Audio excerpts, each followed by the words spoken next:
નમસ્કાર. ચાલો આજે એક ખૂબ જ અગત્યના વિષય પર વાત કરીએ, ખાસ કરીને એવા લોકો માટે જેઓ ભારતમાં નવો વ્યવસાય શરૂ કરવાનું વિચારી રહ્યા છે. જીએસટી રજિસ્ટ્રેશનની જે પ્રક્રિયા છે એમાં એક મોટો ફેરફાર આવ્યો છે. તો ચાલો એને વિગતવાર સમજીએ. તો સૌથી પહેલો સવાલ જે દરેકના મનમાં આવે છે, શું જીએસટી રજિસ્ટ્રેશન હવે પહેલાં કરતાં વધારે અઘરું થઈ ગયું છે? ઘણા નવા બિઝનેસ માલિકોને એવું લાગે છે, કારણ કે જે પ્રક્રિયા એક સમયે એકદમ સીધી-સાદી અને ઓનલાઈન હતી, એમાં હવે થોડી ગૂંચવણ ઉમેરાઈ છે.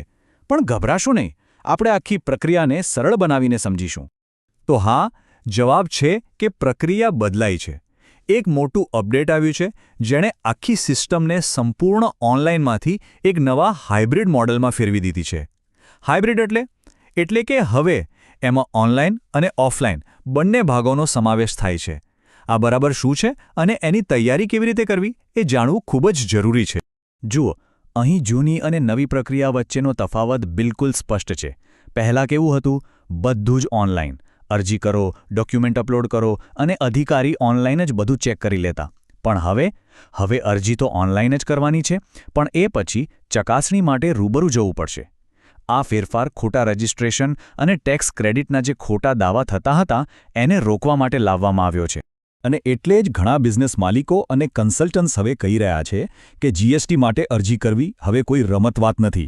આનો સીધો મતલબ એ છે કે આ નવા ફેરફારોને કારણે પ્રક્રિયા થોડી ગંભીર બની છે અને એના માટે પહેલાથી જ બધી તૈયારી કરવી ખૂબ જ જરૂરી છે. તો ચાલો આ નવી પ્રક્રિયાને સ્ટેપ બાય સ્ટેપ સમજીએ. આજના આ વિશ્લેષણમાં આપણે આ 5 મુખ્ય મુદ્દાઓ પર વાત કરીશું, જેથી કોઈ પણ પ્રકારની ગૂંચવણ ન રહે. તો સૌથી પહેલો અને સૌથી અગત્યનો સવાલ, શું કોઈ પણ વ્યવસાયને જીએસટી રજિસ્ટ્રેશન કરાવવું જ પડે? ચાલો એ સમજીએ કે કયા બિઝનેસ માટે આ ફરજિયાત છે અને એની આવકની મર્યાદા શું નક્કી કરવામાં આવી છે. અહીં જોઈ શકાય છે કે જીએસટી નોંધણી માટે ટર્નઓવર એટલે કે વાર્ષિક વેચાણની મર્યાદા શું છે. આ લિમિટ 2 બાબતો પર આધાર રાખે છે. એક, વ્યાપાર માલનો છે કે સેવાનો, અને બીજું, વ્યાપાર કયા રાજ્યમાં થઈ રહ્યો છે. સામાન્ય રાજ્યો માટે લિમિટ વધારે છે, જ્યારે ઉત્તર પૂર્વના રાજ્યો જેવી વિશેષ શ્રેણીના રાજ્યો માટે આ મર્યાદા ઓછી રાખવામાં આવી છે. પણ એક મિનિટ, કેટલાક વ્યવસાયો એવા પણ છે જેમના માટે આ ટર્નઓવરની કોઈ લિમિટ જ નથી. એમને તો બિઝનેસ શરૂ કર્યાના પહેલા દિવસથી જ જીએસટી રજિસ્ટ્રેશન કરાવવું ફરજિયાત છે. દાખલા તરીકે, જો કોઈ એક રાજ્યમાંથી બીજા રાજ્યમાં માલ વેચે છે અથવા તો એમેઝોન કે ફ્લિપકાર્ટ જેવા પ્લેટફોર્મ પર વેચાણ કરે છે, તો એમના માટે રજિસ્ટ્રેશન કરાવવું જ પડશે. ચાલો, હવે એ સ્પષ્ટ થઈ ગયું છે કે રજિસ્ટ્રેશન કરાવવું છે કે નહીં. તો હવે આવીએ સૌથી અગત્યના ભાગ પર, ડોક્યુમેન્ટ્સ. કોઈ પણ અરજીનો પાયો તેના સાચા ડોક્યુમેન્ટ્સ હોય છે. ચાલો જોઈએ કે શું શું તૈયાર રાખવું પડશે. જો બિઝનેસ એકમાત્ર માલિકીનો છે, એટલે કે સોલ પ્રોપ્રાઇટરશિપ છે, તો આ બેઝિક કેવાયસી ડોક્યુમેન્ટ્સ તો જોઈશે જ, જેમ કે પેન કાર્ડ, આધાર કાર્ડ, એક ફોટો, બેંકની વિગતો અને સૌથી અગત્યનું, બિઝનેસના સરનામાનો પાક્કો પુરાવો. અને હા, એ ધ્યાન રાખવું કે આ બધા ડોક્યુમેન્ટ્સ સ્પષ્ટ અને અપ ટુ ડેટ હોય. અને અહીં એક વાત પર ખાસ ધ્યાન આપજો. મોટાભાગના કેસમાં જીએસટી અરજી કેમ રિજેક્ટ થાય છે ખબર છે? કારણ હોય છે સરનામાનો ખોટો અથવા અધૂરો પુરાવો. આ સૌથી સામાન્ય ભૂલ છે, એટલે આ ડોક્યુમેન્ટ પર વિશેષ ધ્યાન આપવું ખૂબ જ જરૂરી છે. તો સરનામાનો પુરાવો કેવી રીતે આપવાનો? જુઓ, જો જગ્યા પોતાની માલિકીની છે તો એના માટે અલગ ડોક્યુમેન્ટ્સ છે.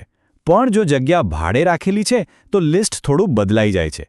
એમાં નોટરાઇઝ્ડ રેન્ટ એગ્રીમેન્ટ અને મકાન માલિક તરફથી એનઓસી એટલે કે નો ઓબ્જેક્શન સર્ટિફિકેટ, આ બંને ખૂબ જ જરૂરી છે. ચાલો માની લઈએ કે બધા ડોક્યુમેન્ટ્સ તૈયાર છે. સરસ. તો હવે આગળ શું? હવે આપણે એ સમજીએ કે જીએસટી નંબર મેળવવા માટેની આ નવી સ્ટેપ બાય સ્ટેપ પ્રક્રિયા ખરેખર કામ કેવી રીતે કરે છે. આ નવી સિસ્ટમમાં જે રૂબરૂ મુલાકાતનો નિયમ આવ્યો છે, એનાથી બિલકુલ ગભરાવાની જરૂર નથી. એને તમે પાસપોર્ટ અપોઇન્ટમેન્ટ જેવું જ સમજી શકો છો. જેમ આપણે પાસપોર્ટ ઓફિસમાં જઈને ડોક્યુમેન્ટ્સ વેરીફાઈ કરાવીએ છીએ, બસ એ જ રીતે હવે જીએસટી માટે પણ કરવાનું છે. આખી પ્રક્રિયાને આપણે આ 4 સિમ્પલ સ્ટેપ્સમાં સમજી શકીએ. સ્ટેપ 1, જીએસટી પોર્ટલ પર જઈને ઓનલાઈન અરજી કરો. સ્ટેપ 2, નજીકના જીએસટી સુવિધા કેન્દ્ર પર એપોઇન્ટમેન્ટ બુક કરો. સ્ટેપ 3, એપોઇન્ટમેન્ટના દિવસે ત્યાં જઈને બાયોમેટ્રિક અને ડોક્યુમેન્ટ્સની ચકાસણી કરાવો. અને સ્ટેપ 4, અધિકારી બધું ચેક કરીને અંતિમ મંજૂરી આપશે. હવે ઘણાના મનમાં એક બીજો સવાલ પણ હશે કે શું અરજી કર્યા પછી કોઈ સરકારી અધિકારી આપણી દુકાન કે ઓફિસ પર ખરેખર તપાસ કરવા આવશે? ચલો એ પણ જાણી લઈએ. તો જવાબ છે હા, એવું બની શકે છે. જો કે આ દરેક કેસમાં ફરજિયાત નથી. પણ જો અધિકારીને કોઈ શંકા જાય તો તે રજિસ્ટ્રેશન પહેલાં કે પછી બિઝનેસની જગ્યા પર આવીને ભૌતિક તપાસ કરી શકે છે. એટલે જ આપેલું સરનામું એકદમ સાચું અને વાસ્તવિક હોવું ખૂબ જ જરૂરી છે. આપણે આટલી બધી પ્રક્રિયાની વાત કરી, પણ સવાલ એ છે કે આ બધું કરવું શા માટે? જીએસટી રજિસ્ટ્રેશન આટલું બધું મહત્વનું કેમ છે? ચાલો એના ફાયદા અને રજિસ્ટ્રેશન ન કરાવવાના ગેરફાયદા પર એક નજર કરીએ. જુઓ, જીએસટી નંબર હોવાના ઘણા મોટા ફાયદા છે. સૌથી મોટો ફાયદો છે ઇનપુટ ટેક્સ ક્રેડિટ. એટલે કે તમે ખરીદી પર ચૂકવેલા ટેક્સને પાછો મેળવી શકો છો.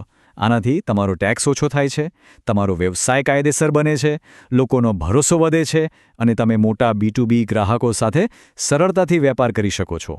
અને હવે સિક્કાની બીજી બાજુ.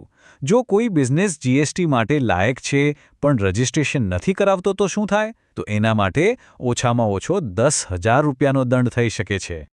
અને વાત અહીં પૂરી નથી થતી. દંડ કાં તો 10,000 રૂપિયા છે અથવા તો જેટલા ટેક્સની ચોરી કરી હોય તે રકમ. આ બેમાંથી જે પણ રકમ વધારે હશે તે ભરવી પડશે. આ સ્પષ્ટ કરે છે કે નિયમોનું પાલન ન કરવાના પરિણામો ગંભીર હોઈ શકે છે. એટલે કે રજિસ્ટ્રેશન હવે માત્ર એક વિકલ્પ નથી, પણ એક વ્યવસાયિક જરૂરિયાત છે. તો આ બધી માહિતી પછી અંતિમ સવાલ દરેક માટે છે.